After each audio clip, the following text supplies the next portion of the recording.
Hello friends, నేను Sirisha. Welcome to అమృతాలయ్. ఇవాల్టి వీడియోలో ట్రెడిషనల్ స్వీట్ రెసిపీ పూర్ణం బూరెల తయారీ విధానం చూపించబోతున్నాను. జనరల్గా పచ్చిశనగపప్పు బెల్లంతో వీటిని చేసుకుంటూ ఉంటాము. అందరికీ ఇష్టమైన స్వీట్ అయినప్పటికీ డయాబెటీస్ లేదా షుగర్ ఉన్నవాళ్ళు, గ్యాస్ట్రిక్ ప్రాబ్లమ్స్ ఉన్నవాళ్ళు వీటిని తినడం మానేస్తూ ఉంటారు.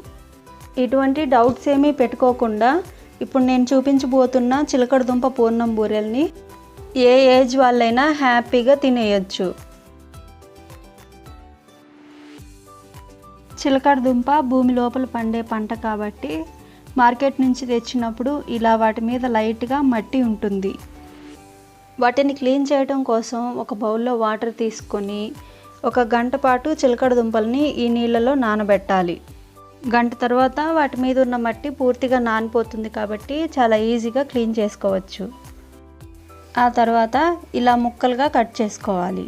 క్లీన్ చేసిన తర్వాత ఇలాంటి మచ్చలు ఉన్నా కూడా ఏమీ పర్వాలేదు, వాటిపై ఉన్న మట్టి కంప్లీట్గా పోతే సరిపోతుంది.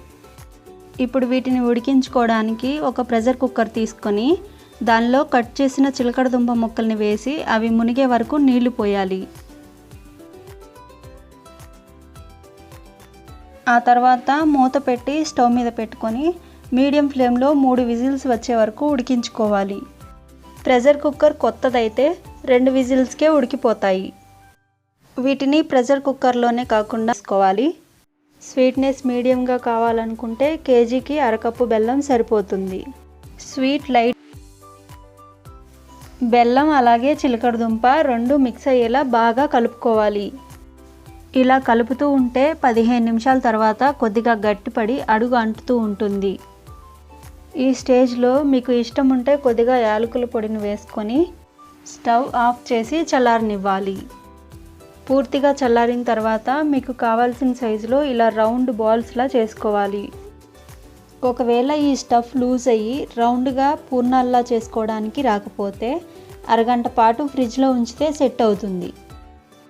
ఇప్పుడు ఒక బౌల్లో 2 కప్పుల వరకు దోస పిండిని తీసుకోవాలి. దానిలో 1/2 టీ స్పూన్ వంట సోడా, రుచికి తగినట్లు ఉప్పును వేసుకొని బాగా కలుపుకోవాలి.